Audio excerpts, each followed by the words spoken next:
I never thought I'd be the kind of mother who loses her son to another woman, but here I am, sitting in the kitchen that raised him, staring at my phone, reading the text message that just shattered my world into a million pieces. Mom, Natalie thinks it's best if we take some space. I won't be coming by for a while. Space. That word felt like a knife sliding between my ribs. My name is Eleanor Bennett, and for 58 years, I've prided myself on being rational, composed, and fair. I raised my son Ryan as a single mother after my husband died, when Ryan was just 7 years old. We were a team, him and me, against the world. I worked double shifts as an interior designer, built my own small firm, put him through college, and watched him grow into this brilliant, kind, successful architect who made my heart burst with pride every single day. And then he met Natalie. I should start from the beginning, shouldn't I? Because what happened wasn't sudden. It was slow, methodical, like watching a beautiful painting fade in the sunlight, so gradual you don't notice until the colors are completely gone.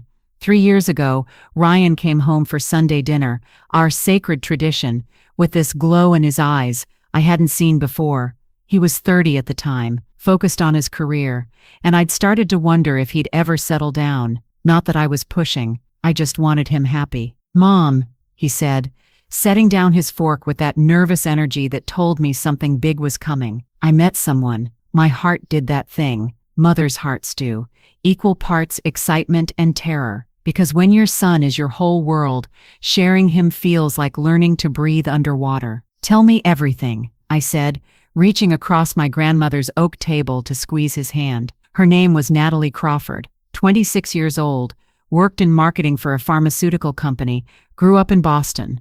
Ryan showed me her picture on his phone, striking with sharp cheekbones, auburn hair styled in perfect waves, and these piercing green eyes that seemed to look right through the camera. "She's beautiful," I said, because she was, but there was something in those eyes, something I couldn't quite name. A hardness, maybe, or calculation. I pushed the thought away immediately. What kind of mother judges her son's girlfriend from a photograph? "She wants to meet you," Ryan said, and the hopefulness in his voice made my chest tight. "Maybe next Sunday?" "I'd love that," I told him, and I meant it. That first dinner, Natalie arrived in a cream cashmere sweater and designer jeans, carrying a bouquet of peonies, my favorite flower. Ryan must have told her. She hugged me like we were old friends, and her perfume was expensive, subtle, the kind that whispered wealth rather than shouted it. "Mrs. Bennett," she said warmly, "Ryan has told me so much about you. I've been dying to meet the woman who raised such an incredible man." The compliment landed perfectly, like she'd rehearsed it, but I smiled. Because what else do you do when someone praises your child? Dinner went smoothly. She asked me about my design work, seemed genuinely interested when I talked about the restoration project I was consulting on for a historic home in Hartford. She laughed at my stories about Ryan as a child, touched Ryan's arm affectionately when he spoke, and helped me clear the dishes without being asked. "She's lovely," I told Ryan, after she left, and I believed it. Over the next 6 months, I watched their relationship deepen. Ryan was happy, lighter somehow, and that's what mattered. Natalie joined us for Sunday dinners, sometimes brought wine, always complimented my cooking. We talked about books, travel, design. She seemed to fit. But little things started accumulating, like dust you don't notice until it's thick enough to write in. She'd make small comments. "Oh, Ryan told me you used to make that differently," or "I think Ryan's been wanting to try this recipe instead." Always delivered with a smile, always just subtle enough to seem helpful, rather than critical. Once, I gave Ryan a vintage watch I'd found at an estate sale, something his father would have loved. Natalie examined it and said, "It's sweet, but Ryan really needs something more modern for work, don't you think?" Ryan wore it once, then I never saw it again. When they announced their engagement 14 months after they met, I was genuinely happy. I threw myself into wedding planning, offering to help wherever I could. My design background made me useful for venue decoration, and I loved having a project that brought us together. But Natalie had opinions about everything. Strong opinions. "I appreciate your ideas, Eleanor," she said one afternoon at the bridal shop. We were at first names by then, but I think we should go with the planner's vision. She's the professional. The planner's vision was identical to what I'd suggested 3 weeks earlier, but I let it go. Brides are stressed. Everyone knows that. The wedding was beautiful. June in Connecticut at a restored barn venue with gardens that looked like Monet had painted them. I wore navy blue, Natalie's choice, she said. Pastels would clash with the color scheme, and I stood in the front row watching my son promise forever to this woman who seemed to make him happy. That's what I told myself. She makes him happy. That's enough. But after the wedding, something shifted. Sunday dinners became every other Sunday, then once a month, then, we'll let you know. Ryan's calls got shorter, less frequent. When I'd text, his responses were brief, distracted. He was busy with work. Natalie was planning renovations on their new house. They were adjusting to married life. Normal, I told myself. He's building his own family now. But mothers know, don't they? Somewhere deep in our bones we know when something's wrong. It was 8 months after the wedding when I first felt real alarm. I called Ryan's office one Tuesday afternoon. I'd been trying his cell for 2 days with no response, and his assistant Melissa, who'd known me for years, sounded uncomfortable. He's in a meeting, Mrs. Bennett, but he's okay. I'll make sure he gets the message. The hesitation in her voice made my stomach drop. That night, Ryan finally called back. Sorry, Mom. Things have been crazy. Too crazy to return your mother's call. I kept my tone light, but there was an edge there. Silence. Then Natalie thinks I should focus more on our marriage right now. She feels like I'm still too attached to his mother. The word hung between us like smoke. Ryan, I said carefully, it's healthy to have relationships outside your marriage. I'm not asking you to choose. I know, Mom. It's just, can we talk about this later? Matt's calling me for dinner. He hung up before I could respond. I stood in my kitchen, the same kitchen where I'd bandaged his scraped knees and helped him with algebra homework and celebrated his college acceptance, and felt something cold settle into my chest. This was the beginning of something. I just didn't know what yet. The next few months were a masterclass in slow withdrawal. Ryan's birthday came and went with a brief thank you text for the gift card I'd sent. Thanksgiving, he said they were going to Natalie's parents' house in Boston. Christmas, they were taking a cruise. We need couple time, he explained on a quick phone call. You understand, right?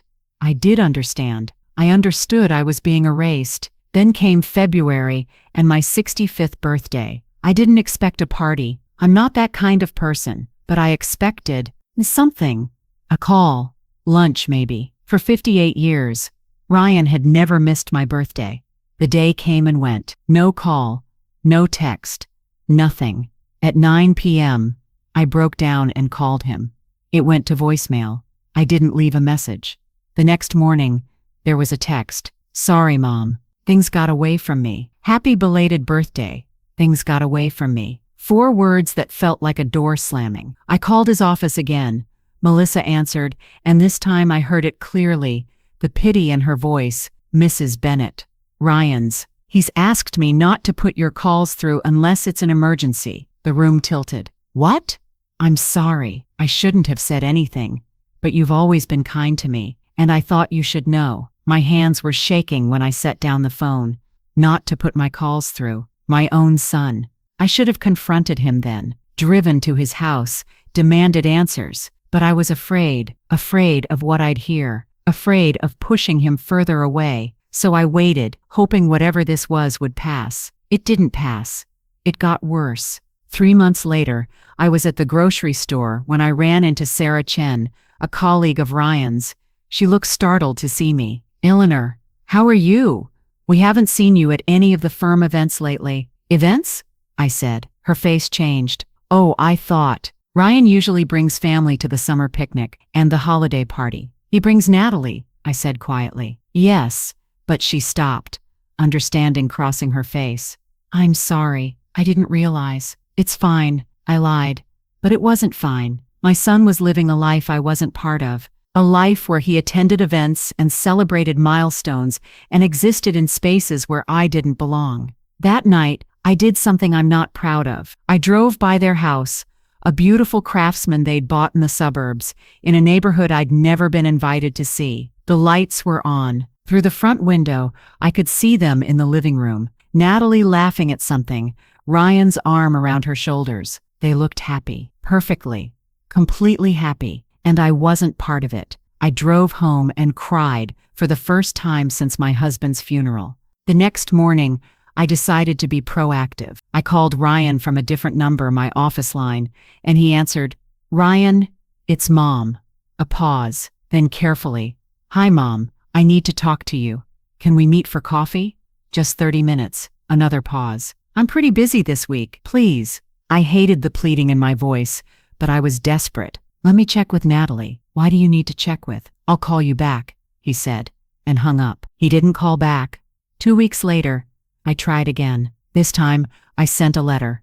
An actual physical letter, because maybe technology was the problem. Maybe if he saw my handwriting, remembered all the lunchbox notes I'd written him as a child, something would shift. "Dear Ryan, I don't know what I've done, but I'm sorry.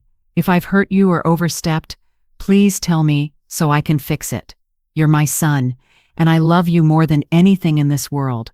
I'm not trying to interfere in your marriage. I just want to be part of your life. Please, can we talk? Love always."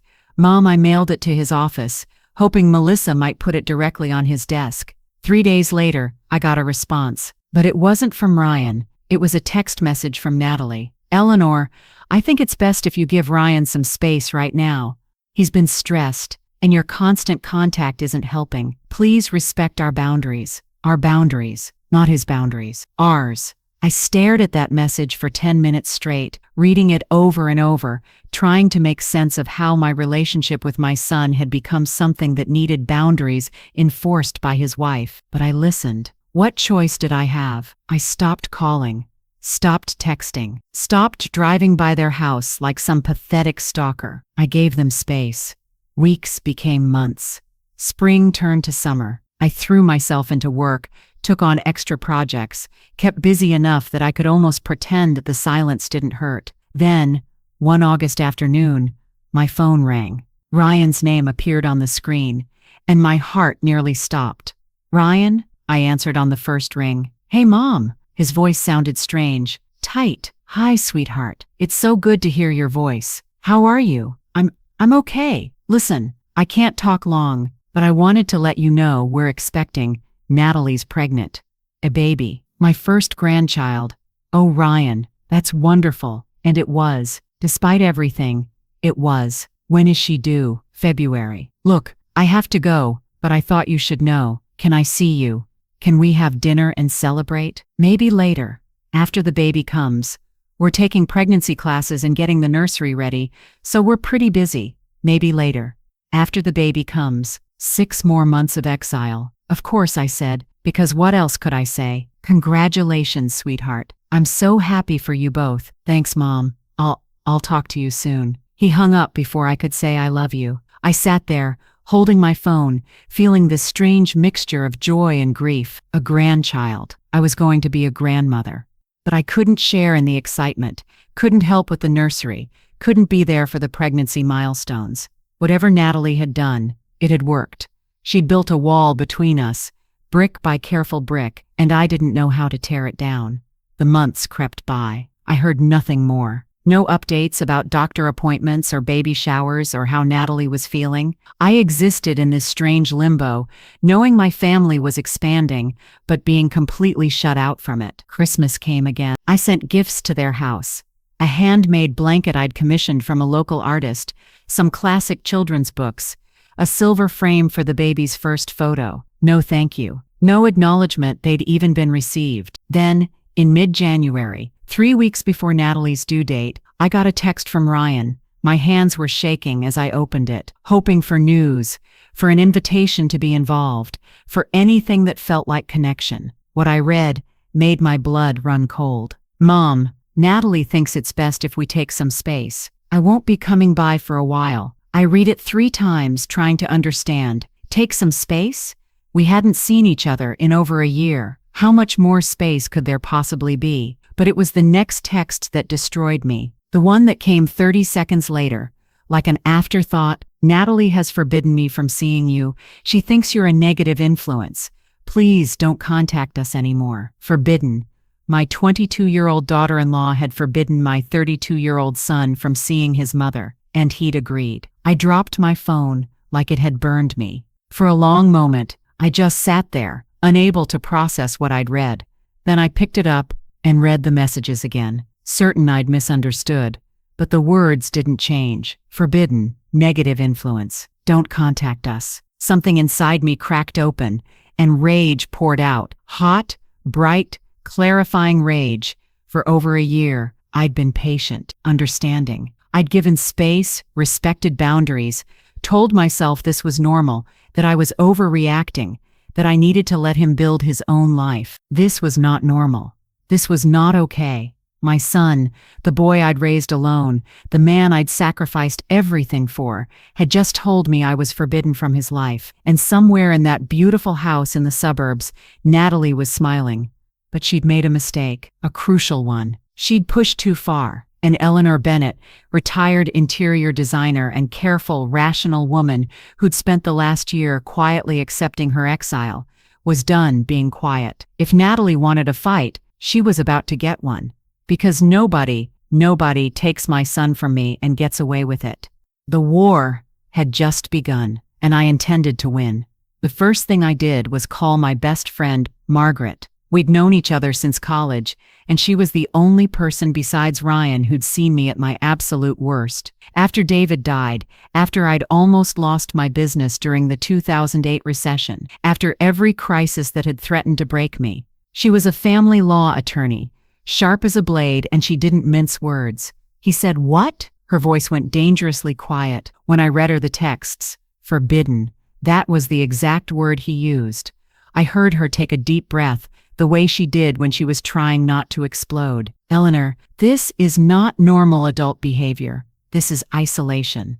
Classic abuser tactics." "Natalie's not abusing Ryan," I said automatically, though the word made something twist in my stomach. "Emotional abuse doesn't leave bruises," Margaret said, "but it's still abuse. Cutting someone off from their family? That's textbook control." "How long has this been going on?" "Gradually for about a year and a half, but it's gotten much worse in the last 6 months. And there's a baby coming." 3 weeks, I said. "She's due in 3 weeks. Which means her control is about to get permanent. Once that baby is born, she'll have the ultimate leverage. Think about it, Ella. You want to see your grandchild? You have to go through her. She's building a fortress, and you're on the outside." The words hit me like ice water. So what do I do? Document everything. Every text, every attempt to contact them, every rejection. If this goes legal, and it might, you need a paper trail. She paused. "But first, I think you need to understand who you're dealing with. You know anything about Natalie's past? Her family? Where she came from?" "Just what Ryan told me. Boston. Marketing career. That's it. Then start digging. People don't become master manipulators overnight. There's always history."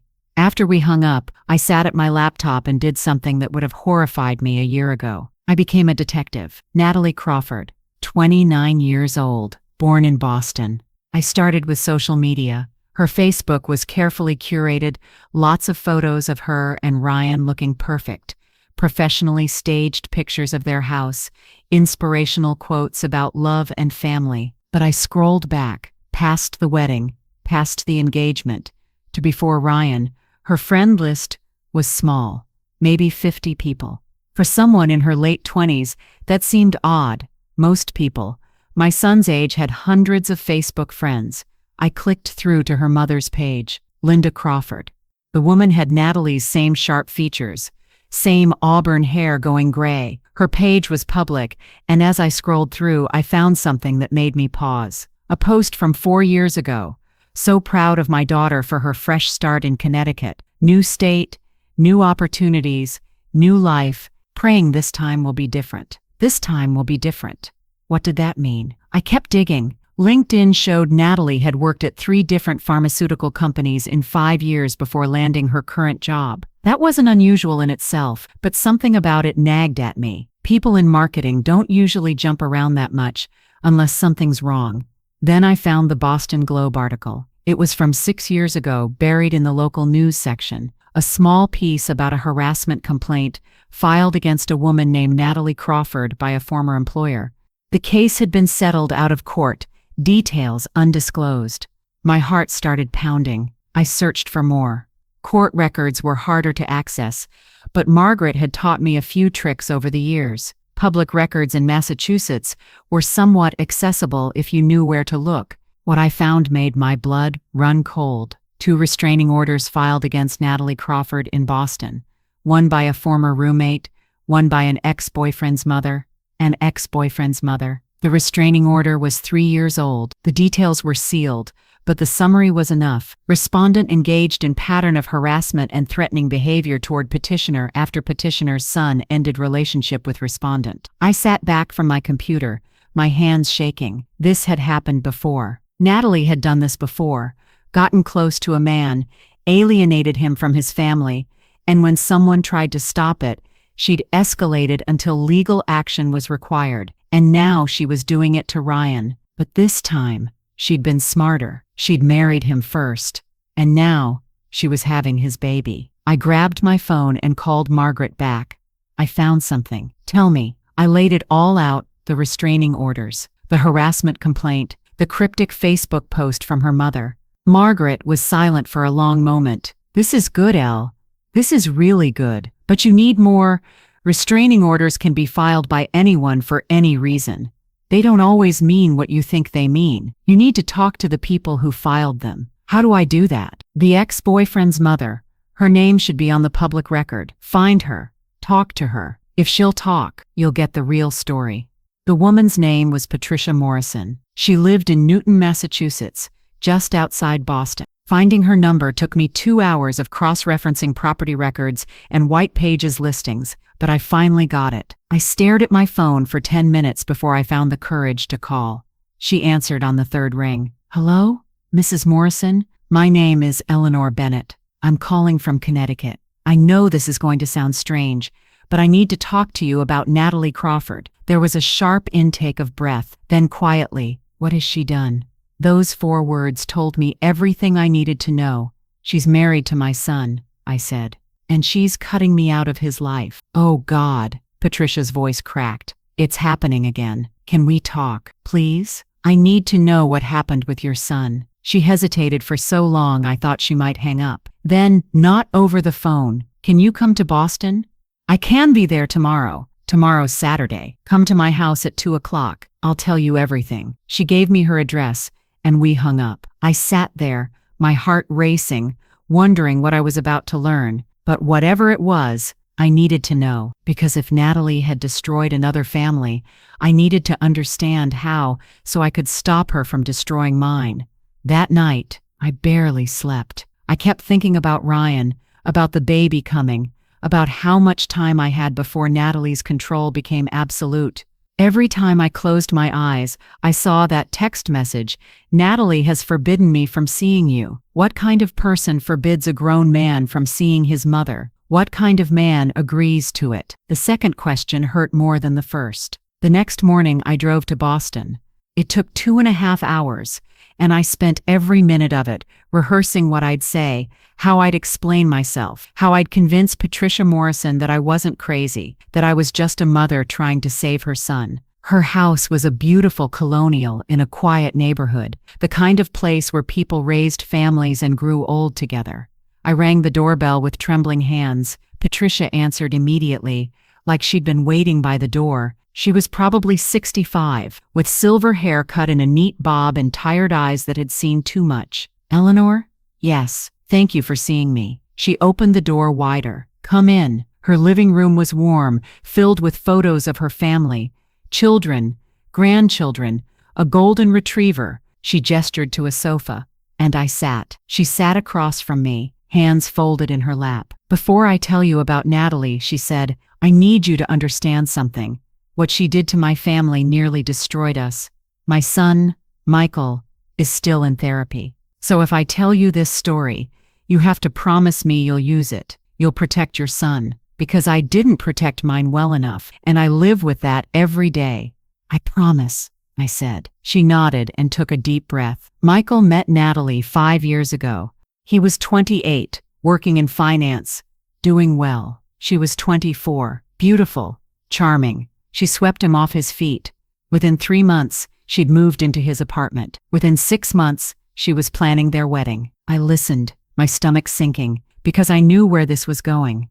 At first, everything seemed fine. Michael was happy. She seemed to adore him, but then little things started changing. She didn't like his friends. She thought they were a bad influence. One by one, he stopped seeing them. Then it was his sister. Natalie said she was jealous of their relationship, that she was trying to cause problems. Michael stopped calling her. And then it was you, I said quietly. And then it was me. Patricia's eyes filled with tears. She told Michael I was overbearing, that I didn't respect his independence, that I was trying to control his life. She made him choose between her and me, and he chose her. How long did it last? 8 months. 8 months of barely hearing from my son. 8 months of watching him pull away, become someone I didn't recognize. And then she stopped, pressing her hand to her mouth. What happened? I got a call from Michael's boss. Michael hadn't been to work in 3 days, wasn't answering his phone. His boss was worried. I drove to his apartment and found him alone, drunk, crying. Natalie had emptied his bank account and left, just disappeared. Took $50,000 and vanished. I felt like I'd been punched. She stole from him? She'd convinced him to add her to his accounts.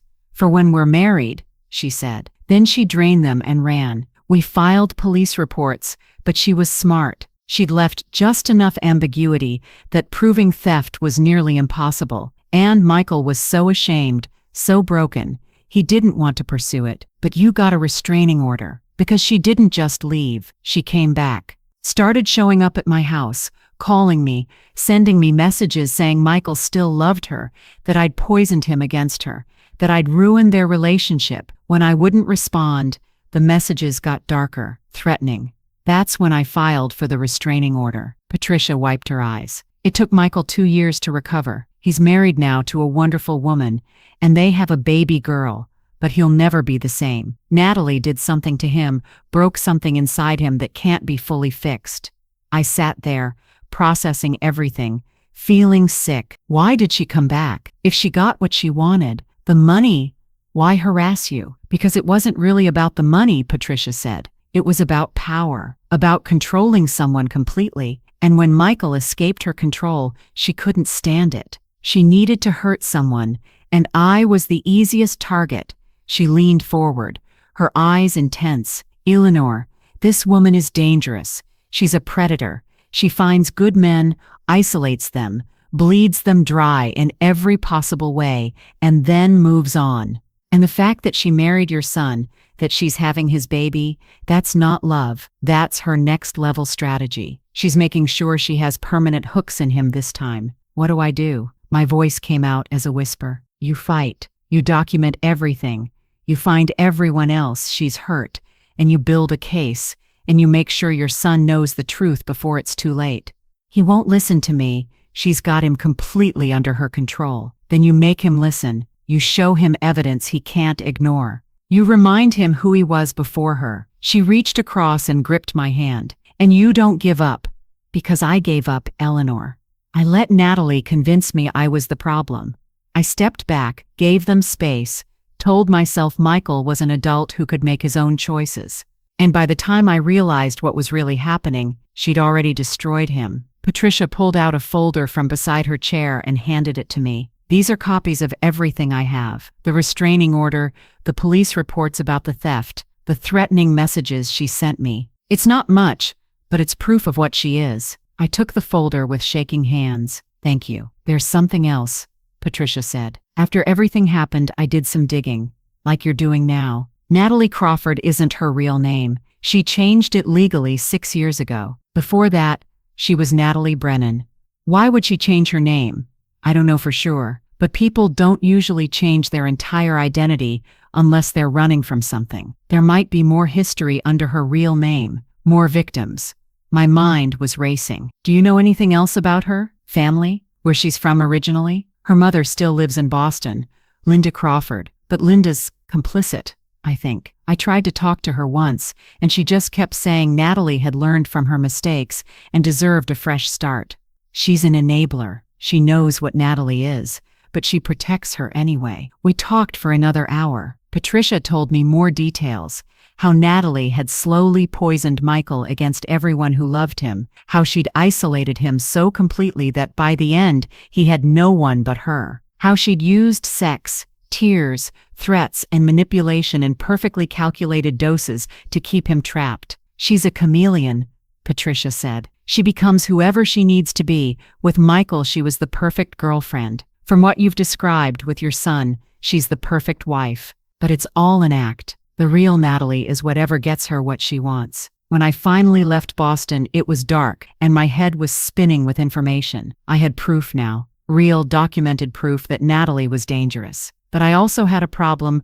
Ryan wouldn't believe me. If I showed up with this evidence, told him his wife was a con artist who'd done this before, he'd think I was a jealous mother trying to sabotage his marriage. Natalie would spin it, make herself the victim, make me the villain. I needed to be smarter than that. I needed a strategy. That night, I spread everything out on my dining room table, the folder from Patricia, my own documentation of every rejected call and text, printouts of the court records, the newspaper article. I was building a case, piece by piece, but I needed more. Patricia was right. There might be more under Natalie's original name. I spent the next 3 days digging into Natalie Brennan's past. What I found was terrifying. Under her original name, there were more complaints. A dispute with a former employer in Worcester, Massachusetts. A civil suit filed by a landlord for property damage and unpaid rent. Credit card fraud allegations that had been dropped. And there was another ex-boyfriend. His name was James Pritchard, and unlike Michael Morrison, he'd been willing to talk publicly about what happened. I found an interview he'd done with a local news station as part of a segment on financial abuse in relationships. He described the same pattern: isolation, control, financial manipulation. Natalie had convinced him to take out a loan to start a business together. Then she disappeared with the money. She made me believe I was crazy, James said in the interview. That my family was the problem, that my friends didn't understand us. By the time I realized what was happening, I'd lost everything. My savings, my relationships, my sense of reality. It took me years to rebuild. I found James on Facebook and sent him a message. My son is involved with Natalie. I need your help, he responded within an hour. Call me. We talked for 2 hours. James was 35 now, remarried, living in Rhode Island. He told me everything, how Natalie had seemed perfect at first, how she'd slowly dismantled his entire life, how she'd left him broken and alone. The scariest part, he said, was how good she was at it. She never left evidence, never did anything obviously wrong. It was all psychological. She'd twist things so you questioned yourself constantly. She'd cry and make you feel like a monster for doubting her. She'd threaten to leave, then forgive you like she was doing you a favor. It was exhausting. Did you ever find out why? I asked. Why she does this? I've thought about that a lot, James said. I think she's genuinely incapable of real connection. She sees people as tools, as sources of whatever she needs: money, status, security. She doesn't feel love the way normal people do. She mimics it, performs it, but there's nothing real underneath. What about the baby? I asked. She's pregnant with my son's child. James was quiet for a moment. Then she's planning to stay this time. Babies are leverage, permanent leverage. She can use that child to control your son for the rest of his life. The words made me feel physically ill. What do I do? I asked, the same question I'd asked Patricia. You expose her before the baby comes, James said. Once that child is born, everything gets more complicated. Family courts, custody, visitation. She'll have legal power. You need to reach your son now. Show him the truth now, while there's still time for him to get out. He won't listen to me.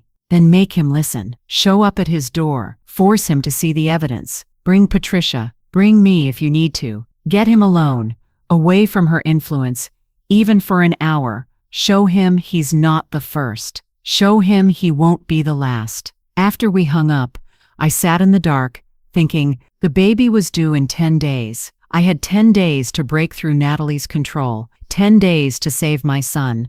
I pulled up my contacts and found Ryan's office address. He couldn't avoid me if I showed up in person.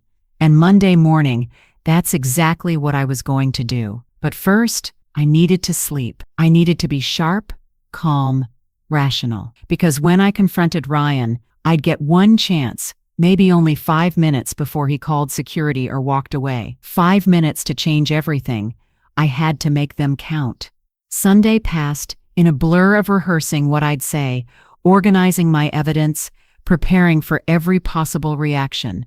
Margaret came over and helped me practice. Don't lead with the evidence, she advised. Lead with love. Remind him who you are, who he is. Then show him what she is. But keep it factual. No emotions, no accusations, just facts. What if he doesn't believe me? Then you plant a seed. Even if he rejects everything today, the information will sit in his mind. And when Natalie does something that confirms your warnings, and he'll remember. You're playing a long game now, Eli. Monday morning, I dressed carefully, professional but approachable. I wanted to look like a mother, not an adversary. Ryan's architecture firm was in a converted warehouse downtown, all exposed brick and industrial windows. I'd been there once before, for his promotion celebration 2 years ago, back when I was still welcome in his life. I walked in at 9:30 a.m., knowing he'd be at his desk. The receptionist looked up with a practiced smile. Good morning. Do you have an appointment? I'm here to see Ryan Bennett. I'm his mother. Her smile faltered. Oh, let me just...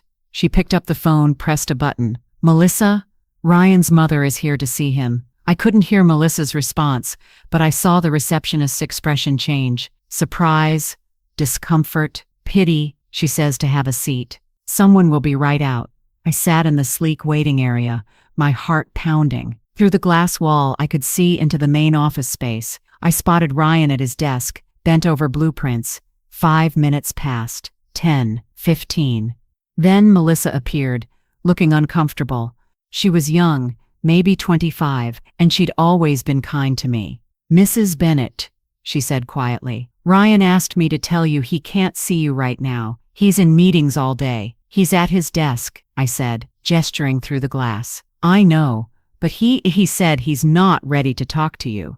Melissa, I said, keeping my voice calm, I'm not leaving until I speak to my son, even if it's just for 5 minutes. Tell him I have information he needs to hear. Information about his wife. Her eyes widened slightly. Information? Tell him it's important. Tell him it's about Natalie's past.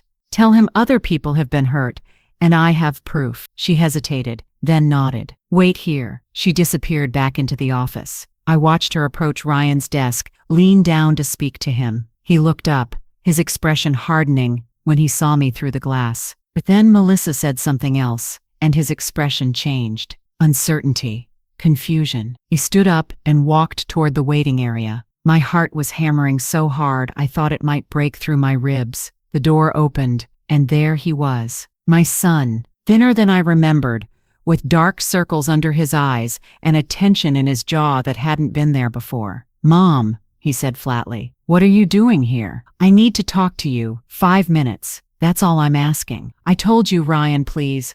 5 minutes. What I have to tell you can't wait. He glanced back at the office, then at me. Fine.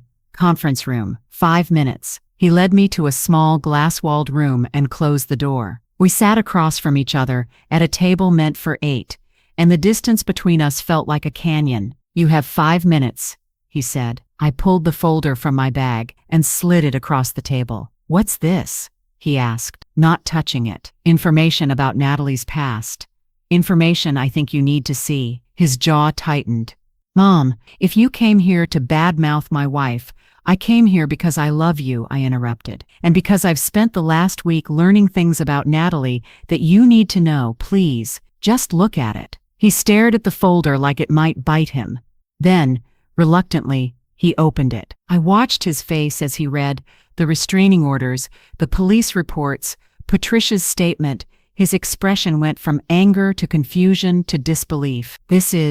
He looked up at me. This is about someone named Natalie Crawford. That's not... Keep reading, I said quietly. He turned the page and saw the name change documentation. Natalie Brennan to Natalie Crawford. The date, 6 years ago, right after she'd stolen from Michael Morrison. She changed her name? His voice was barely a whisper, because she was running from what she'd done.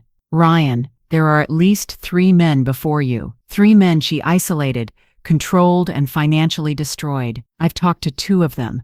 They all describe the same pattern, and it's exactly what she's doing to you. No.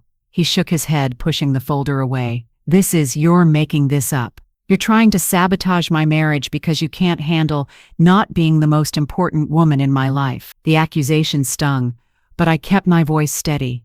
Is that what she told you? That I'm jealous? She didn't have to tell me. I can see it. Ryan, when's the last time you saw your friends? Mark, Luis, David, the guys you've known since college? He blinked. I've been busy. When's the last time you made a decision without checking with Natalie first?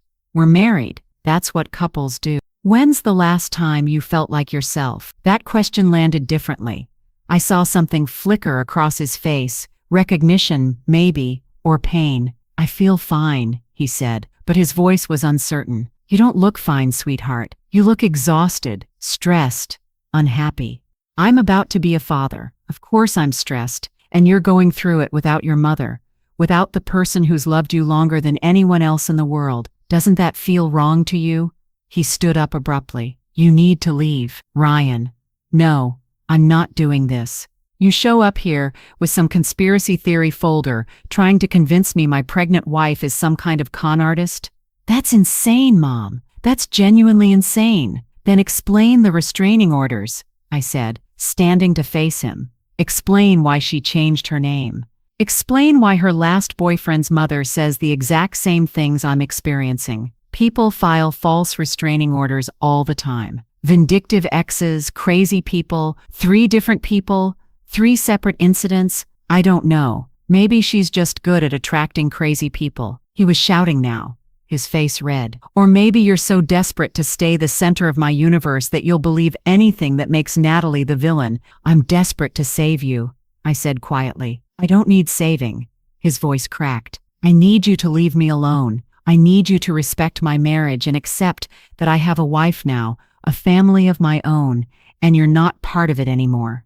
The words hit me like physical blows. Ryan, I said, tears streaming down my face now, I will always be part of your family. I'm your mother. You're the woman who raised me. But Natalie is my future, and I choose her. He walked to the door, opened it. Don't come back here. Don't call me. Don't try to contact me. We're done. The baby, I managed to say. Your child, my grandchild. You'd really keep us apart? He looked at me, and for just a second, I saw my son in there, confused, scared, torn. Then his expression hardened again. That's not my choice. It's Natalie's, and I support her decision. He walked out, leaving me standing alone in the conference room with my folder of evidence that hadn't changed anything. I'd gotten my 5 minutes, and I'd lost anyway. I sat in my car in the parking garage for 20 minutes, crying so hard I couldn't see. My son had chosen her. After everything, after all the evidence, all the proof, he'd chosen to believe her over me. But as the tears slowed and my breathing steadied, something else took root beneath the grief. Something harder, sharper. Anger. Not at Ryan. At Natalie. She'd done this. She'd taken my kind, intelligent, loving son and twisted him into someone who could look his own mother in the eye and say they were done. She'd poisoned him so thoroughly that he couldn't even consider the possibility that she was lying, and she'd done it before. She'd do it again, unless someone stopped her. I drove home in a daze, replaying the confrontation in my head, analyzing every word, every facial expression. Ryan had been so certain, so defensive, but there'd been that moment, that single second, when I'd asked if he felt like himself, where something had cracked. Doubt. Brief, quickly buried. But there, that doubt was my opening. Small as a pinpoint, but real. Margaret called as I was pulling into my driveway. How did it go? Badly. My voice was hoarse from crying. He rejected everything. Told me we're done. Damn it. She was quiet for a moment. But you planted the seed. Some seed. He called me insane. That's the control talking, not Ryan. You did the right thing. Even if he can't process it now, that information is in his head. When Natalie slips, and she will slip, he'll remember. The baby's coming in 9 days, Marg. I don't have time to wait for her to slip. Then we need to accelerate the timeline, force her hand somehow. How? I don't know yet. but let me think about it. In the meantime, keep documenting everything. And L, don't give up. You're fighting for your son. That's worth any amount of pain. After we hung up, I made myself tea and sat at my kitchen table, staring at the folder Ryan had rejected. All that evidence, all those victims, and it hadn't mattered, because Natalie had already rewritten reality for him. I wasn't his mother fighting for him. I was a jealous woman trying to ruin his happiness. How do you fight someone who controls the narrative so completely? My phone buzzed. A text from an unknown number. This is Melissa from Ryan's office. Can I call you? My heart jumped. I replied immediately, yes. She called within seconds, her voice low and urgent. Mrs. Bennett, I only have a minute, but I wanted you to know after you left. Ryan sat in that conference room for almost an hour, just sitting there, staring at the folder. He looked destroyed. Did he take it with him? No, he left it there, but I saw what was in it before security locked up the room. Mrs. Bennett, if even half of that is true, it's all true. I verified every document. Then Ryan needs to know. But he won't listen to you right now. Natalie's done something to him. We've all noticed it at work. He's different. Withdrawn. He used to be so engaged, so passionate about his projects. Now he just goes through the motions, and he never makes decisions without calling her first. Has anyone else tried to talk to him? His boss did. A few months ago. Asked if everything was okay at home. Ryan shut down completely, said his personal life was private. The next day, Natalie showed up at the office with lunch for him. She was all smiles and sweetness, but the message was clear. She was marking her territory. This was what isolation looked like from the outside. Everyone could see it except Ryan. Melissa, I need your help, I said. I need to reach him, but not directly.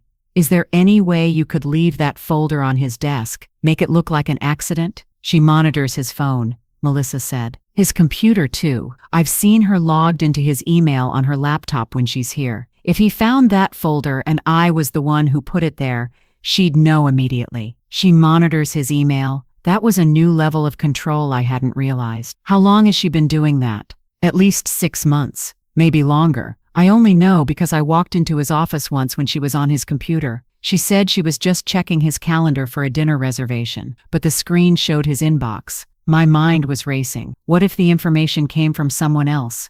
Someone she doesn't know about? Like who? Give me your email address. I'm going to send you something, and I need you to forward it to Ryan from your personal account. Not your work email. She might be monitoring that too. Make it look like you just stumbled across this information and thought he should see it. What kind of information? A news article about financial abuse in relationships. It'll include an interview with one of Natalie's previous victims, but his name won't be in the subject line. Just generic enough that she won't be suspicious if she sees it, but detailed enough that Ryan will recognize the pattern. Okay, Melissa said. Send it to melissa.torres.personal@gmail.com. I'll forward it tonight after work. Make it seem casual. Thank you, Melissa. Thank you for caring about him. He's a good person, Mrs. Bennett. He deserves better than what's happening to him. After we hung up, I got to work. I contacted James Pritchard again and asked if he'd be willing to do a more detailed interview about his experience, without using Natalie's name directly, just describing the pattern of behavior. He agreed immediately. If it helps save someone else from what I went through, he said, I'll do whatever you need. We did the interview over video call and I recorded it. James was articulate, compelling, heartbreaking. He described the isolation, the control, the financial manipulation, all in terms that could apply to anyone in that situation, but detailed enough that Ryan would see the exact parallels to his own life. I edited it down to 12 minutes and uploaded it as an unlisted YouTube video. Then I wrote an article to go with it, framed as a general piece about recognizing emotional abuse in relationships, and posted it on Medium under a pseudonym. The article was good, clinical enough to seem legitimate, personal enough to be impactful, and buried in the middle was James's story, told in such specific detail that Ryan couldn't miss the similarities. I sent the link to Melissa with instructions, forward this to Ryan tonight. Tell him you saw it on your feed and it made you think of a friend who went through something similar. Keep it casual. Don't mention me. Got it, she replied, sending it at 8 p.m. Now I had to wait. The next morning I woke up to a text from Melissa. He opened it, watched the whole video, didn't respond to my message, but I could see his read receipt at 10:47 p.m. After Natalie was probably asleep, he'd watched it in private. That was significant. But then, nothing. No follow-up texts.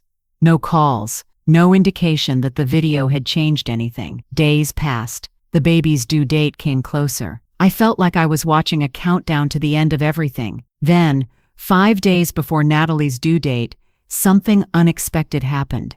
I got a call from a number I didn't recognize. When I answered, a woman's voice said, "Is this Eleanor Bennett?" "Yes." "Who is this?" "My name is Dr. Sarah Chen. I'm a psychologist in Hartford. Your son Ryan is my patient." My heart stopped. "Ryan is in therapy? He's been seeing me for about 4 months." "Mrs. Bennett, I'm calling because I believe he's in a situation that requires immediate intervention, and I need your help. Tell me what to do. Can you come to my office tomorrow morning? This conversation needs to happen in person." I agreed immediately, and she gave me her address. That night, I couldn't sleep. Ryan was in therapy. He knew something was wrong. Maybe he'd been fighting Natalie's control all along, just unable to break free. Dr. Chen's office was in a professional building downtown, warm and comfortable in that studied way therapists' offices are.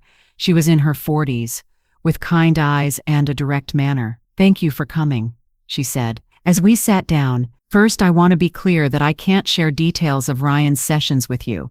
That would violate patient confidentiality. But I can tell you what I've observed, and I can tell you why I'm concerned enough to break my usual protocols by contacting you." "I understand." Ryan came to me 4 months ago at his wife's insistence. She told him he was having anxiety issues and needed professional help. In our sessions, it became clear that Ryan isn't anxious. He's being systematically psychologically abused. Hearing a professional say, it made it real in a way it hadn't been before. Over the past 4 months, Dr. Chen continued, I've watched your son become increasingly isolated, depressed, and detached from his own identity. His wife monitors his phone, controls his finances, dictates who he can see and when. She's convinced him that his feelings of discomfort with this arrangement are mental health issues rather than normal reactions to abuse. Does he recognize it as abuse? He's starting to. That's why I'm calling you now. We've reached a critical point where he's beginning to question the narrative she's created, but he's terrified of her reaction, of losing his child, of admitting he's been controlled for so long. He needs support from outside her sphere of influence. He won't see me. She's forbidden it, and he's agreed. That's what Natalie told him. But Mrs. Bennett, in our last session, Ryan talked about you for the first time. He said he misses you. He said he doesn't understand why your relationship deteriorated, just that Natalie keeps saying you don't support their marriage. Tears burned my eyes. I never said that. I've never not supported their marriage. I just want to be part of his life. I know. And on some level, he knows too. But she's rewritten history for him so many times that he doesn't trust his own memory anymore. That's what this kind of abuse does. It makes you doubt your own reality. How do I reach him? Very carefully. Natalie is about to give birth, which means her control is about to become permanent. Once that baby arrives, she'll have the ultimate leverage. Ryan's already terrified of losing access to his child. She reminds him constantly that if he doesn't get his act together, she'll leave and take the baby. She's threatening him constantly. Subtle threats, wrapped in concern. I hope you're not going to be one of those fathers who abandons his family. Our baby needs stability, not a father who's still tied to his mother. I need to know you're committed to us, not your old life. Every statement designed to reinforce that choosing anyone but her means losing his child. I felt sick. What can I do? Be ready. Ryan is going to break eventually. The question is whether it happens before or after the baby comes. If it happens before, you need to be prepared to support him immediately. If it happens after, the legal situation becomes more complicated, but you still need to be there. Ready how? Gather evidence. Document the financial abuse. I'm sure it's happening, based on what Ryan has shared. Find a good family law attorney who specializes in custody cases involving parental alienation. Be prepared to move quickly if he comes to you for help. She's stolen from men before. I said. Drained their bank accounts and disappeared. Do you think she'll do that to Ryan? I think she's planning something. Ryan mentioned that Natalie recently insisted they restructure their finances, put everything in a trust with her as the primary trustee. She said it was for estate planning purposes, but the timing is suspicious, right before the baby comes. Exactly, Mrs. Bennett. I can't prove anything, but my professional opinion is that Natalie is positioning herself for maximum control. Whether that means keeping Ryan under her thumb permanently or leaving with the baby and his money, I don't know. But something is coming. We talked for another hour. Dr. Chen gave me resources, referrals to attorneys who specialized in coercive control cases, and most importantly, hope. Ryan wasn't lost. He was fighting. Somewhere under all that manipulation. He just needed help finding his way out. When I left her office, I called Margaret immediately. I need a lawyer who specializes in financial exploitation and custody cases. Someone aggressive. Someone who can move fast. Finally, Margaret said, "You're ready to fight properly. I'm ready to go to war." She gave me 3 names. I called them all. The third one, Rachel Moreno, understood immediately what I was dealing with. Coercive control cases are hard because the abuse is psychological, not physical, Rachel said. But based on what you're describing, we have multiple angles. The name change, the previous victims, the financial control, the isolation. If your son is willing to cooperate, we can build a strong case. And if he's not willing yet, then we prepare anyway. We get restraining orders ready to file if she threatens him or tries to leave with the baby. We freeze bank accounts if necessary. We document everything so that when he is ready, we can move immediately. How much time do we have? Well, when's she due? 4 days. Then we work fast. Send me everything you have, all the documentation, all the evidence from the previous victims. I'll start drafting paperwork tonight. For the first time in weeks, I felt like I could breathe. I wasn't alone anymore. I had allies. Dr. Chen, Melissa, Margaret, Rachel. We were building a team around Ryan, even if he didn't know it yet. The next 3 days were a blur of gathering evidence, signing retainers, preparing legal documents. Rachel was efficient and thorough, compiling everything into a case file that was genuinely damning. If this goes to court, she said, Natalie is going to have a hard time explaining away this history. Judges take patterns seriously, especially in custody cases. Do you think she'll really try to take the baby away from him? I think she'll threaten to. Whether she actually does depends on what benefits her more, keeping him trapped or leaving with child support and alimony. On the 3rd day, my phone rang at 2 a.m., Ryan's number. My hands were shaking so hard I almost dropped the phone answering it. Ryan, Mom. His voice was raw, broken. I need help. Everything stopped. Where are you? Home. Natalie's in labor. We're supposed to leave for the hospital, but Mom, I can't do this. I can't bring a baby into this. Something's wrong. Everything's wrong. What happened? I found something in her email. She's been planning to leave. After the baby comes, she's already found an apartment in Boston, already talked to a lawyer about sole custody. She's been planning this for months. The room was spinning. Ryan, listen to me. You need to get out of that house right now. I can't leave. She's in labor. Then you go to the hospital. You make sure your baby is safe, but you don't sign anything. Not a birth certificate, not a financial document, nothing. Do you understand? Don't sign anything without a lawyer present. She says her contractions are 8 minutes apart. We need to leave. Go. Be there for your child. But Ryan, call me as soon as you can. I have people who can help you. Lawyers, evidence, everything you need. You're not alone. I'm so sorry, Mom. For everything. For not believing you. For cutting you out. I've been so stupid. You haven't been stupid. You've been manipulated by someone who's very good at it. But you're seeing clearly now, and that's what matters. Go take care of your baby. Call me when you can. I love you, Mom. I love you too, sweetheart. So much. He hung up. I sat there in the dark, my heart pounding. This was it. The moment everything changed. Natalie was in labor. Ryan knew the truth. The next 24 hours would determine everything. I called Rachel. It's happening. He knows. He called me. Good. That's good. Where is he now? On his way to the hospital. She's in labor. Okay, I'm going to prepare emergency custody motions. If she tries to leave with that baby, we'll be ready. Do you have documentation that Ryan reached out to you? The call log? Yes, good. Keep your phone close. The minute he needs us, we move. I didn't sleep the rest of the night.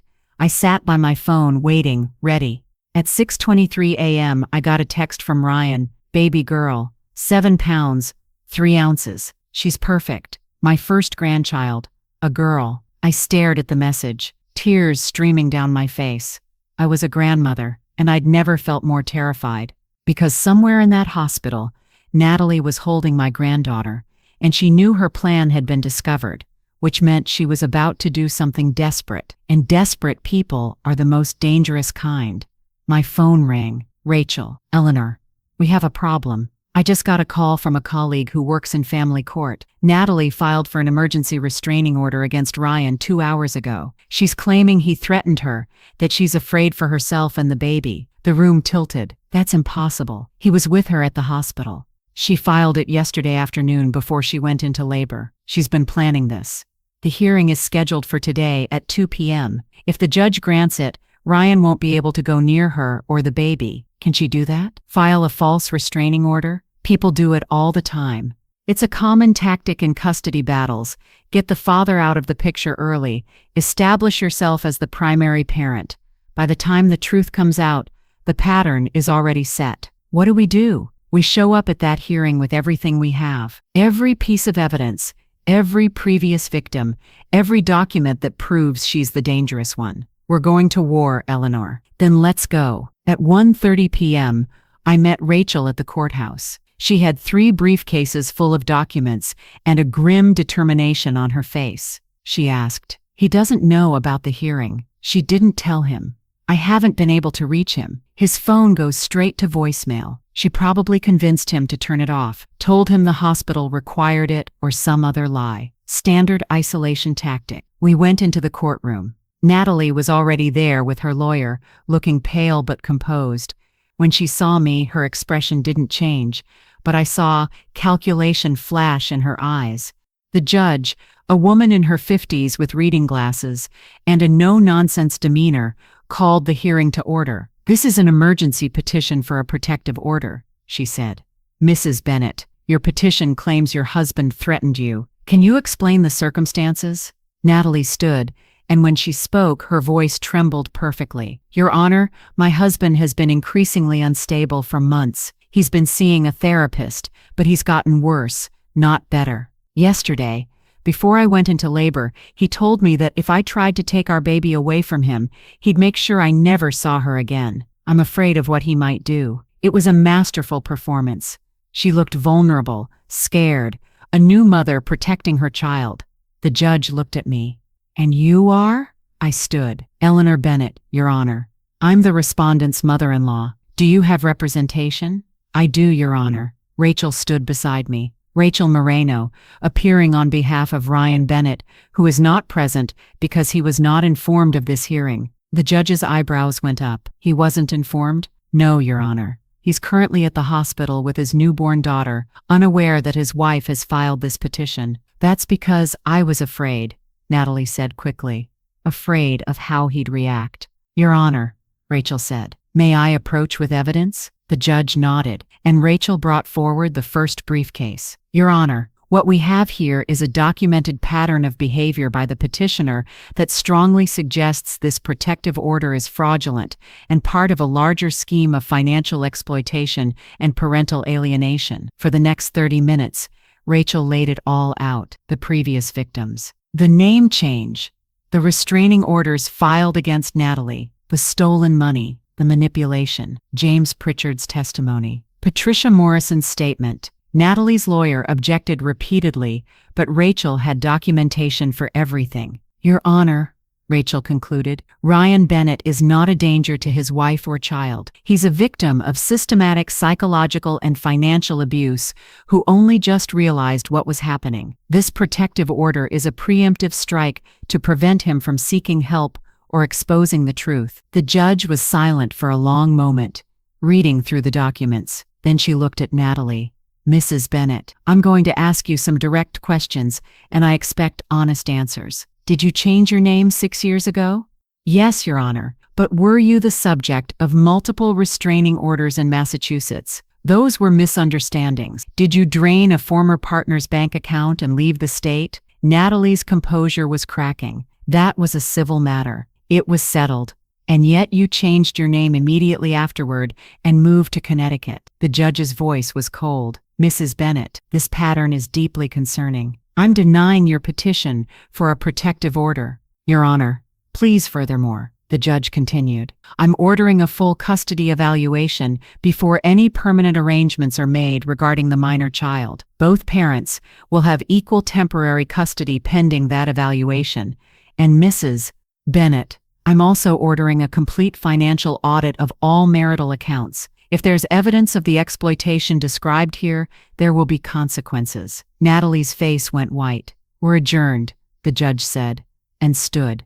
Rachel turned to me, her expression triumphant. We won, but I wasn't celebrating yet, because I knew Natalie. I knew what she did when she was cornered. She ran. We need to get to the hospital, I said. Right now. We ran through the courthouse, got to Rachel's car, and drove to the hospital with Rachel on the phone, with hospital security the entire time. I need a security hold on the maternity ward, she was saying. Patient name, Natalie Bennett. She's not to be discharged with the infant until we arrive. But when we got there, we were too late. The nurse at the desk looked confused. Mrs. Bennett checked out against medical advice 2 hours ago. She took the baby with her. 2 hours ago? That was right in the middle of the hearing. She'd known what was coming. Where did she go? Rachel demanded. I don't know. She just left. Her husband is still here, though. He's in room 312. He's been trying to find her. I was already running. Room 312. I burst through the door. Ryan was sitting on the bed, his head in his hands. When he looked up and saw me, his face crumpled. She's gone, he said. She took the baby and left. I don't know where they are. Mom, she took my daughter. I sat beside him and pulled him into my arms. My son, my baby, who I hadn't held in almost 2 years. We're going to find them, I said. I promise you, we're going to bring your daughter home. Because this wasn't over. This was just the beginning of the real fight. And this time, Natalie had made a critical mistake. She'd shown her hand too early, and we were ready. The next 6 hours were the longest of my life. Rachel immediately filed emergency custody orders and contacted the police. An Amber Alert wasn't applicable. Natalie was the biological mother, and she hadn't technically kidnapped her own child. But the judge's order meant she was in violation of the court's temporary custody arrangement. We need to find her before she crosses state lines, Rachel said. Once she's in Massachusetts, jurisdiction gets complicated. Ryan sat beside me, his phone pressed to his ear, calling everyone he could think of. Natalie's mother, her friends, her colleagues. No one was answering. Or if they were, they claimed they didn't know where she was. Her mother has to know, Ryan said, his voice raw with frustration. Linda always knows. She's been covering for Natalie her entire life. Then we go to Boston, I said. Now, Margaret drove us. Ryan was in no condition, and I was too worked up. Rachel followed in her own car with an investigator she'd called in. We were a convoy headed north on I-91, racing against time, and Natalie's head start. During the drive, Ryan finally talked. Really talked. I knew something was wrong, he said quietly, staring out the window. I knew it months ago, but every time I tried to think about it, tried to put it into words, she'd turn it around. Make it about my anxiety, my stress, my inability to handle adult responsibilities. She'd cry and say she was trying so hard to help me, and I was pushing her away. And I'd feel like the worst person in the world for doubting her. Mom, I reached over and took his hand. That's what manipulation looks like. It's not your fault. I cut you out of my life, Mom. My own mother. Because she convinced me you were toxic, that you were trying to control me, that I needed to choose between having a healthy marriage and having you, and I chose her. His voice broke. What kind of person does that make me? It makes you human, and it makes you a victim. Ryan, I've spent the last month learning about what she did to other men before you.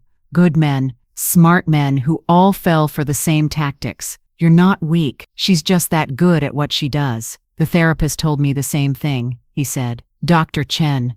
She kept saying I wasn't crazy, that my feelings were valid, but Natalie found out I was talking to her about our marriage, and she completely lost it. She said, therapists always side with the patient. The doctor. Chen was putting ideas in my head that I needed to stop seeing her if I wanted our marriage to work. But you didn't stop. No, that was the one thing I refused to give up, and I think that's why she accelerated her timeline. She knew she was losing control. He turned to look at me. When did you know? When did you first realize something was wrong? Honestly, about a year ago, when you stopped returning my calls, but I didn't understand what it was. I thought you were just busy, or that I was being a clingy mother. It wasn't until you sent that text, the one about her forbidding you to see me, that I realized this was something else entirely. I didn't want to send that text, Ryan said. She stood over me while I typed it. She told me what to write. And when I hesitated, she said, if you really love me and this baby, you'll do this. If you can't even do this one thing, how can I trust you to be a good father? The manipulation was so clear, so textbook, and yet when you're in it, you can't see it. That's what made it so insidious. We reached Boston at 8 p.m. Linda Crawford lived in a modest 2-story house in Jamaica Plain, lights on in the windows, a car in the driveway. That's Natalie's car, Ryan said, pointing to a silver sedan. She's here. Rachel held up a hand. We do this carefully. We have the court order. We have the police on standby, but we don't want this to escalate into a hostage situation. Let me do the talking. We walked up to the front door. Me, Ryan, Rachel, and 2 police officers. Rachel had coordinated with. Margaret and the investigator stayed in the car, ready to move if needed. Rachel knocked. Heavy footsteps. Then the door opened. Linda Crawford looked older than her Facebook photos, worn down by years of enabling her daughter. When she saw Ryan, her expression flickered, guilt, maybe, or fear. Ryan, Eleanor. She didn't sound surprised. I suppose you're here for Natalie. We're here for the baby, Rachel said. I'm Miss Bennett's attorney. There's a court order requiring joint custody. Natalie violated that order when she left the hospital. Natalie's not here. But Linda's eyes darted up toward the second floor. Mrs. Crawford, one of the officers said, we can get a warrant, but that takes time and creates a bigger scene. Or you can let us in now. We can resolve this peacefully, and your daughter faces minimal consequences. Lena stood in the doorway for a long moment, a woman caught between protecting her daughter and doing the right thing. Finally, her shoulders sagged. She's upstairs. The baby's with her. She stepped aside. Please don't hurt her. No one's going to hurt anyone, Rachel said gently. We just want to make sure the baby is safe. We walked inside. The house smelled like coffee and old furniture, family photos on every wall. I could see Natalie growing up in these pictures, always beautiful, always smiling, always at the center of attention.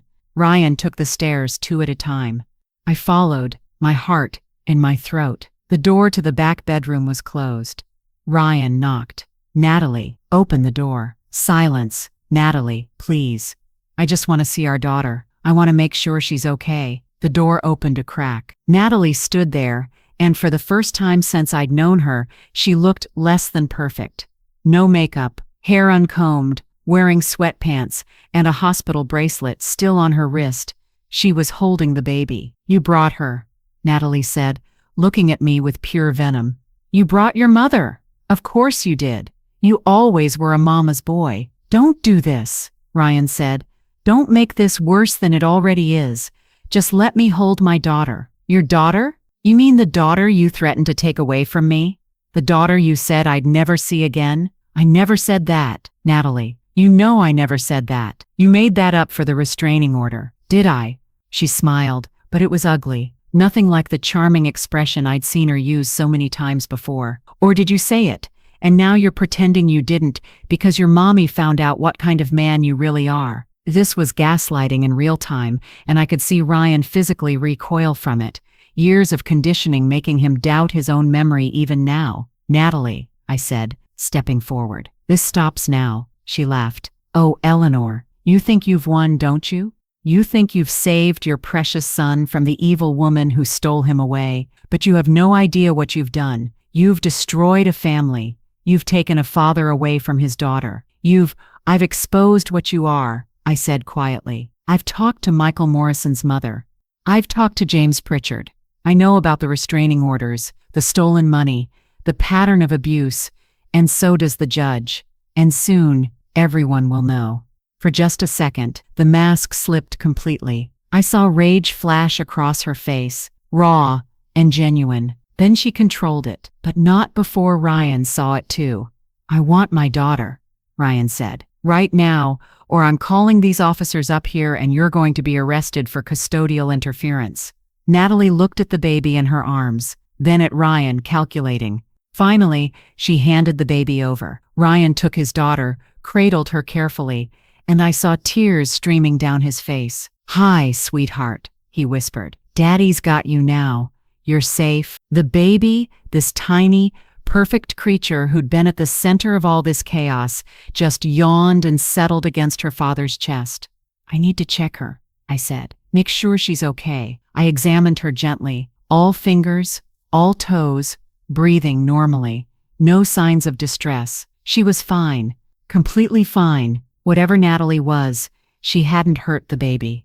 "She's healthy," I said, and felt Ryan's whole body relax. Rachel appeared at the top of the stairs. "We need to go. We have a hotel room set up where you and the baby can stay tonight. Tomorrow we'll go back to Connecticut and work out the custody arrangement properly." "What about me?" Natalie said. "You're just going to take my baby and leave?" "You left first," Ryan said. "You took her from the hospital without telling me. You filed a false restraining order. You violated a court order. Natalie, this is your own doing. I was protecting her. I was protecting both of us from your family, from the pressure, from—" "Stop," Ryan said, and his voice was firm in a way I hadn't heard in years. "Just stop. I know what you are now.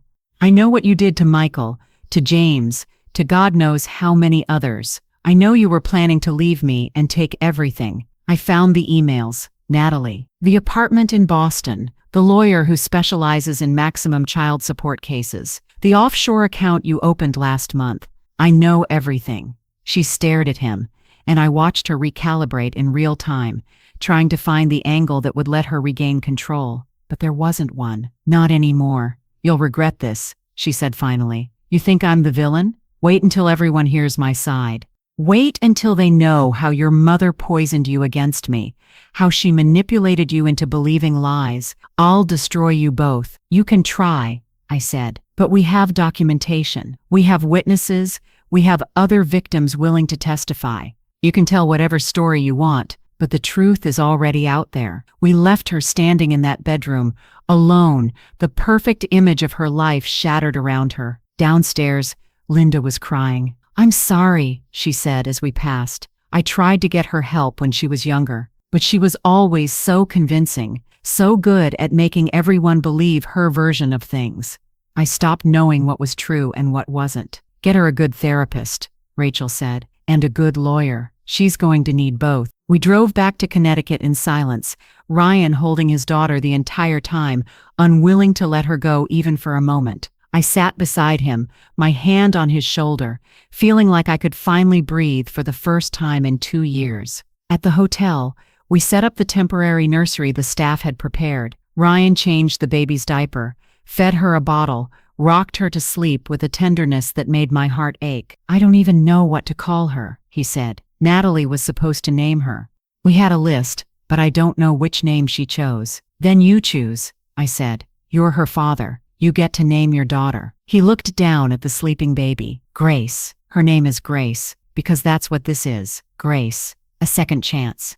A new beginning. Grace Bennett," I said. "It's perfect." That night, Rachel, Margaret, and I sat in the hotel lobby while Ryan slept with Grace in the room upstairs. "What happens now?" I asked. "Now we go through the legal process," Rachel said. "Custody evaluation, financial audit, formal custody agreement. Natalie will fight it. People like her always do, but we have a strong case. Ryan will likely get primary custody, and she'll get supervised visitation until she completes a psychological evaluation and parenting classes. Will she go to jail for the financial fraud? That depends on what the audit finds. If she's been siphoning money, if there's proof of the offshore account Ryan mentioned, then yes, she could face charges. But white-collar crime is hard to prosecute, especially when it involves married couples. So she might get away with it. She might, but she won't get away with everything. She's lost control of Ryan. She's lost her perfect image. And she's going to have a very hard time finding her next victim when her history is this documented. Margaret squeezed my hand. You did it, Elle. You saved him. We saved him, I corrected. All of us together. But you didn't give up.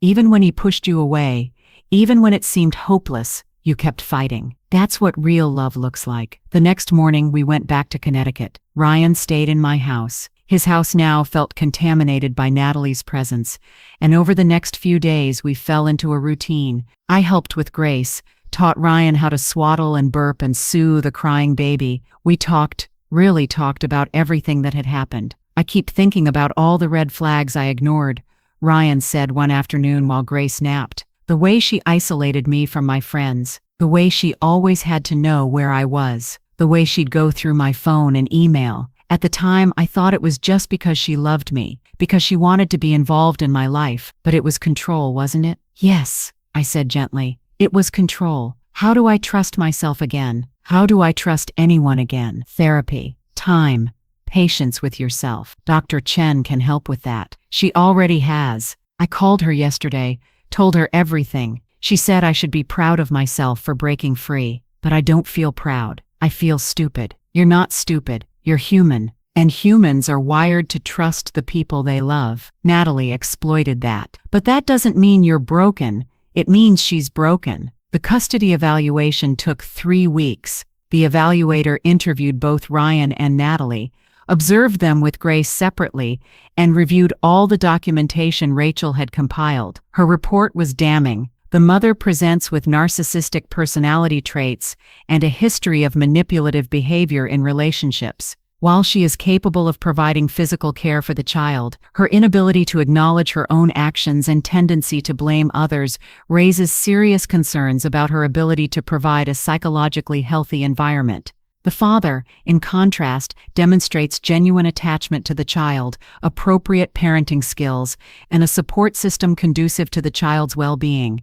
Recommendation: primary custody to the father, supervised visitation for the mother pending completion of psychological treatment. When the final custody order came through, Ryan read it 3 times, as if he couldn't believe it was real. I get to keep her, he said. She's mine. She's yours, I confirmed. And Natalie can't take her away.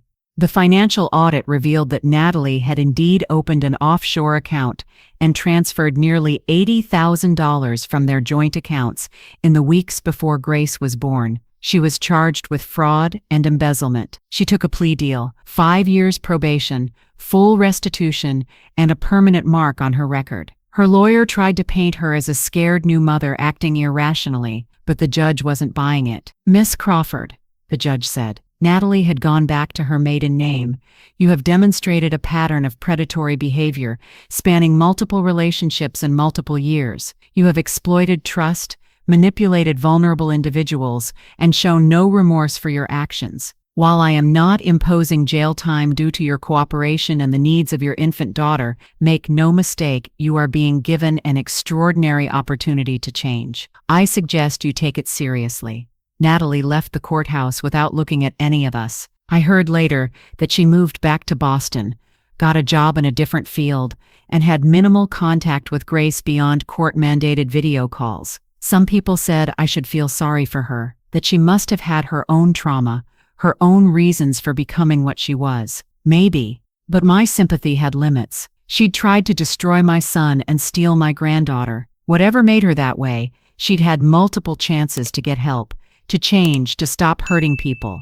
She'd chosen not to. That was on her. 6 months later, Ryan bought a house, a beautiful colonial with a yard and a porch, and enough room for Grace to grow up in. He'd quit his job at the architecture firm, too many memories, and started his own small practice. It was slower work, more intentional, and he seemed happier. I saw him almost every day. We had dinner together twice a week. I babysat Grace when Ryan needed to work late. We were rebuilding what Natalie had tried to destroy, brick by careful brick. One Sunday afternoon, we were in my garden, the garden where Ryan used to play as a child, and he was pushing Grace in a baby swing I'd hung from the old oak tree. "Mom," he said, "I never apologized properly for everything, for believing her over you, for cutting you out, for saying those horrible things." "Ryan, no, let me finish. You saved my life. You saved Grace's life. And I repaid you by calling you toxic and insane and telling you we were done. I don't know how you can even look at me." I stopped the swing and turned to face him. "You want to know how I can look at you? Because you're my son? Because I've loved you since the moment you were born. And nothing, not Natalie, not distance, not time, could ever change that. You were under someone's control. You weren't yourself, but you fought your way back. You saw the truth and you chose to believe it, even though it was painful. That takes incredible strength, Ryan. I don't feel strong, but you are. You're raising a daughter alone. You're building a new life. You're in therapy, doing the hard work of healing. That's not weakness. That's courage." Grace reached for me, and I picked her up, held her close. She had Ryan's eyes, but mercifully, nothing of Natalie's sharp features. She was perfect, innocent, untouched by the darkness that had tried to claim her. "I want to be a good father," Ryan said. "I want to be nothing like what Natalie tried to make me. Then you will be, because you're aware, you're working on yourself, and you have people who love you. That's all any parent can do. Thank you, Mom, for not giving up on me. I'll never give up on you," I said. "That's not what mothers do." He hugged me then, both of us crying a little. Grace between us making happy baby sounds, oblivious to the storm we'd all survived. That night after they left, I sat in my kitchen with a cup of tea and thought about the past 2 years. I thought about the woman I'd been at the beginning, trusting, hopeful, willing to give Natalie every benefit of the doubt. And I thought about the woman I'd become, harder, wiser, more aware of the darkness that could hide behind a charming smile. I'd learned that not everyone who says they love your child actually does. That control can masquerade as care. That isolation can be sold as intimacy, that some people are genuinely dangerous, and trusting them is the greatest mistake you can make. But I'd also learned that fighting for the people you love is always worth it. If that truth eventually wins, that families can be rebuilt, that resilience isn't about never breaking, it's about putting yourself back together when you do. My phone buzzed. A text from Ryan. "Grace wants to say goodnight to Grandma." Attached was a video of Grace waving at the camera, her tiny hand opening and closing, and Ryan's voice in the background saying, "That's right, baby. Say night, night to Grandma." I watched it 3 times, crying and smiling simultaneously. This was victory. Not perfect, not without scars, but real. My son was free. My granddaughter was safe. And I had my family back. A year ago, when that text had come through saying I was forbidden from his life, I'd felt like my world was ending. But it wasn't an ending. It was a test, and I'd passed. Because nobody takes my son from me and gets away with it. Not Natalie, not anyone, ever. Grace is 2.5 now, and she calls me Mimi. It was her first nickname for me, and it stuck. She doesn't remember the chaos she was born into. To her, life has always been this way. A father who adores her, a grandmother who spoils her, a house full of love and laughter. Natalie sees her once a month, supervised visits at a family center. Grace is polite with her. "Hi, Mommy," but there's no real bond there. You can't build attachment through court-mandated video calls and once-monthly supervised playtime. I don't celebrate that. I actually feel a little sad about it. Every child deserves a mother who loves them healthily. But Natalie made her choices, and Grace deserves to grow up in an environment that's safe, stable, and free from manipulation. Ryan is dating someone new, a kindergarten teacher named Amy who's kind, genuine, and completely transparent. She's met Grace, and they get along beautifully. Amy knows the whole story. Ryan was honest from the beginning, and she's been patient with his healing process. "I like her," I told Ryan after meeting Amy for the first time. "She's good for you.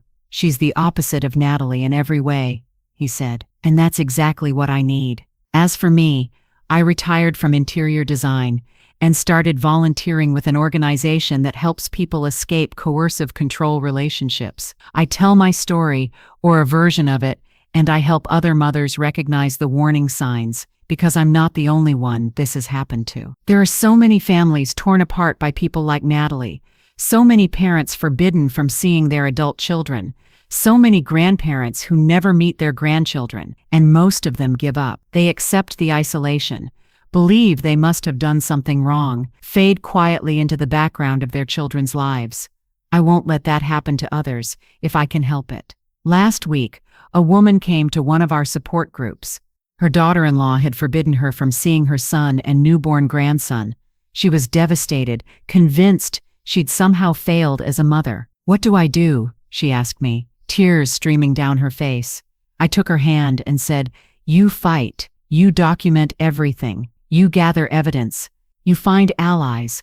You never give up, because your son needs you even if he can't see it right now. And one day, when he wakes up from the control, you need to be there, ready to help him rebuild." "But what if he never wakes up?" she asked. "Then you keep trying anyway, because that's what love is, showing up, even when it's hard, even when it hurts, even when it seems hopeless. Love is refusing to abandon someone just because they've been convinced to abandon you." She nodded, wiping her eyes. "How do I start?" I pulled out a folder, much like the one I'd compiled for Ryan, and said, "First, we gather information. Then we build a strategy. Then we fight like hell. Because that's what I do now. I'm a warrior grandma, a defender of families, a voice for the silenced." Natalie tried to take my family from me. Instead, she gave me a purpose. And in the end, that might be the greatest irony of all.